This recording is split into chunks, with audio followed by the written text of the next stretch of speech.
Hello and welcome back to the channel. In this video I'm going to be sharing with you how to cut an underbust corset with an inverted basque. So to start, here is my pattern paper and I've gone ahead to mark out all my basic measurements, which includes my shoulder to bust, shoulder to underbust, shoulder to waistline, and to get your hip point, which is about 7 inches below your waist. And for a much taller person, go ahead to use 8 inches. So now I'll be using this pattern paper as the full length of my dress, but what we have actually on the page where I got this was actually longer, but I want mine to be short. So now I'll place my tape to show you my shoulder to bust, shoulder to underbust, shoulder to waist, 7 inches to get my hip point, and the full length of my dress is 36 inches. So for the folding allowance, I'll be adding it when I'm cutting out my dress. So for the next step after here, I'll be marking my shoulder divided by 2, which is 7 inches, and add ½ inch to it, making it 7.5, and I'll come down by 1 inch. So my shoulder is 14 inches. Divided by 2, I have 7 plus half, making it 7.5. I'll mark my basic neckline of 3 inches, and I will come up by 1 inch from my bust point this way. And after doing that, I'll go ahead to connect from my neckline down to the 1 inch I came up from my bust line. So after I'm done doing that, next is to connect from my shoulder part where I went down by 1 inch to my neckline. So the next step now is to go ahead to mark your armhole or chest line, and to do that is your bust circumference divided by 6 plus 1.5 inches. Mine is 7. So I'll measure what I have on the shoulder, which is 7.5, and I'll also mark it at that same point I marked my chest line. So I'll go ahead and place my ruler, and I'm going to draw connecting this line. So after I'm done connecting, I'm just going to go ahead to make sure that I have 1 inch on both sides, which is the difference between my bust and underbust. So I'll connect from my chest line down to my shoulder point, place my tape, and I'm going to fold it into 2. After folding it, I'll make a point at the center and come in by ½ inch. Go ahead to mark my bust circumference divided by 4, which is 33 divided by 4. I have 8.3. Now connect from my bust circumference divided by 4 to the armhole and to the upper part of my shoulder this way. So after I'm done marking that, the next step is to go ahead to mark the dart for this pattern. And to mark my dart, I'm going to place and mark my nipple to nipple or bust span divided by 2. My nipple to nipple divided by 2, I have 3.5 inches, and I'll go ahead to mark it all the way down to the hip point of my pattern. So after I'm done marking this, I'm going to place my ruler and I'm going to connect down to my hip point. So I'll be marking ½ inch on my waistline this way, and I'll go ahead to connect it to the upper part, but I'll come down by 1 inch from my bust line, and I'll also extend this to the other side. So I'll go ahead to connect down to the lower point. So I'm going to be marking my dart for the lower part 4 inches after my waistline. So now you're going to go ahead to insert your body measurement. At the bust, I'll be marking my bust circumference divided by 4. And I'll be adding a sewing allowance because there's no dart there. At the underbust, I'll mark my underbust circumference divided by 4, measure the dart intake and replace. At the waistline, I'll mark my waist circumference divided by 4. My waist is 28 divided by 4. I have 7 inches. I will mark, replace the dart intake, and I'll add my sewing allowance. So my underbust and waist circumference is 28 inches. So the only difference I'll have there is my dart intake. So at the hip, I'll mark my hip circumference divided by 4, and I will be adding my sewing allowance to the pattern. So whatever you have there, my hip circumference is 40 divided by 4. I have 10 plus 1.5 inches, which will be giving me 11.5. So whatever I have on that point, I will be taking out 2 inches from it because I want to have a fitted effect at the lower part of my pattern. So after that, I'll go ahead to place my curved drew, connect from the bust to the underbust to the waist and down to the hip point. So after connecting to the hip point at the lower part of my pattern, I'm going to be coming up by 2 inches. So after I'm done marking that 2 inches up from the lower part of my pattern, I'm going to connect.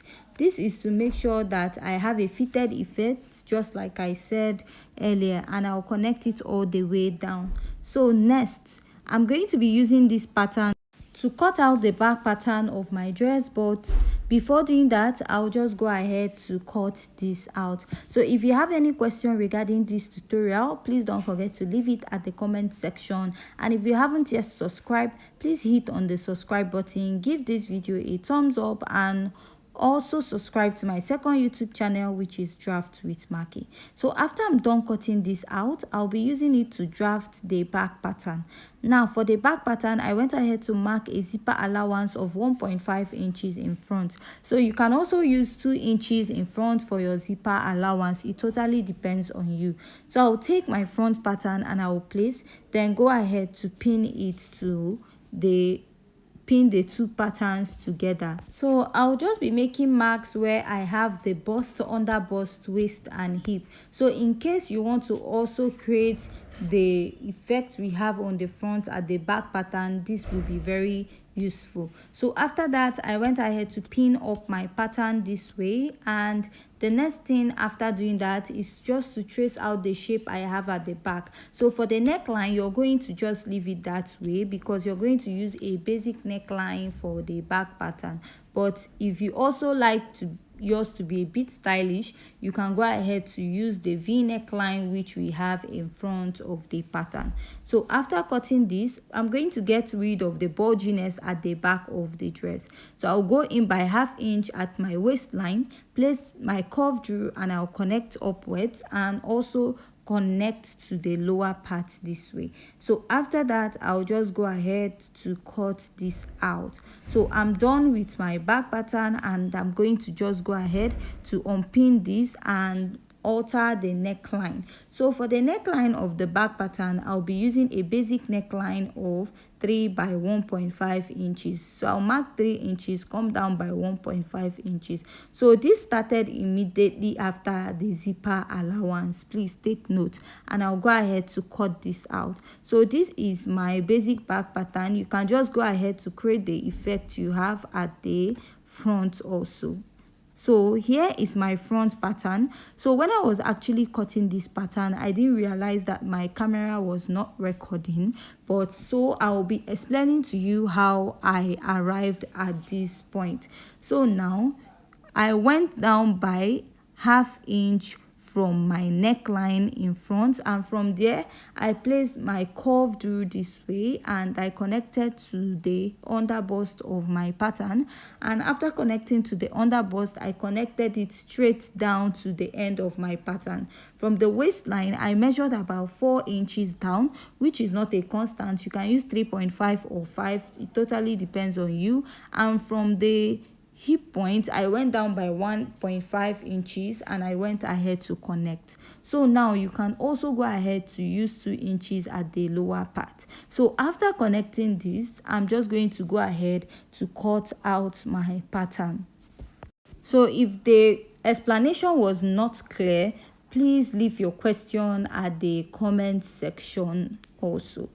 And if you haven't yet subscribed, please don't forget to hit on the subscribe button, give this video a thumbs up, and also check our other videos, and follow me on IG at Maki's Closet and my personal page as Maki. So now after cutting this out, I'm just going to go ahead to blend this up when I'm actually cutting it on my fabric. So, and this is what I have for the pattern. And so now when cutting your sleeve, the first thing you want to get is your armhole circumference divided by 2, add 1/2 or 1 inch for your sewing allowance. So after that, I measured the front armhole of my pattern, which is about 9.5 inches. So after I'm done marking that, I'll go ahead and mark 1/2 inch on top of my pattern, which will serve as the joining allowance of my sleeve to the dress. So after marking that, I'll make a straight line at that point. So after I'm done marking the straight line, the next step I'm going to take is to go ahead to place my tape,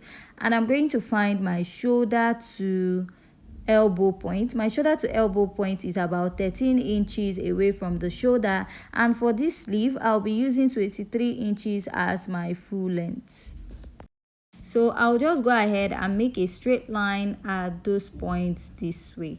So after I'm done marking that out, the next step is to start inserting my measurements. So to get your sleeve cap height is your bust circumference divided by 12 plus 0.5 inches. So mine is 3.25, and I'll go ahead to make a mark at that 3.25. Sometimes I use 3.5 inches approximately. So now I'm going to be using a freehand sketch method. Remember that 9.5 inches we measured at the armhole. I'm just going to go ahead to trace it out so that by the time I'm joining my sleeve, what I have at the armhole will be exactly what I have on the sleeve of my dress. So after doing that, I'll just go ahead to measure to make sure that I have 9.5 inches. So after that, I have 9.5 inches. Next, I'll be inserting all my measurements on my pattern. So when you're folding, just like I said, you're going to use your armhole divided by 2, add half or 1 inch. So if you're adding half, you're not going to be using a lining to turn up your sleeve. But if you add more than 1 inch, 1.5, you want to add lining to your sleeve. So now I'll mark my elbow circumference divided by 2 plus half inch.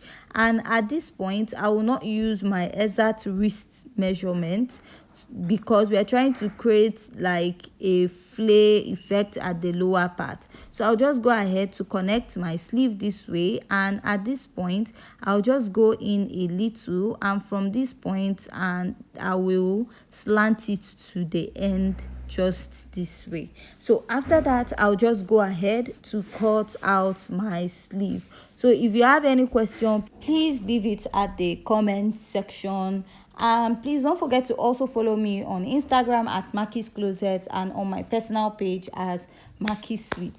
So I'll go ahead and I'll add half inch on top, which will serve as the joining allowance to your dress, like to the armhole of this dress. So with that, we have come to the end of today's tutorial. If you find this video very interesting and educative, please don't forget to hit on the subscribe button, give this video a thumbs up, and also join us in our next video. Thanks.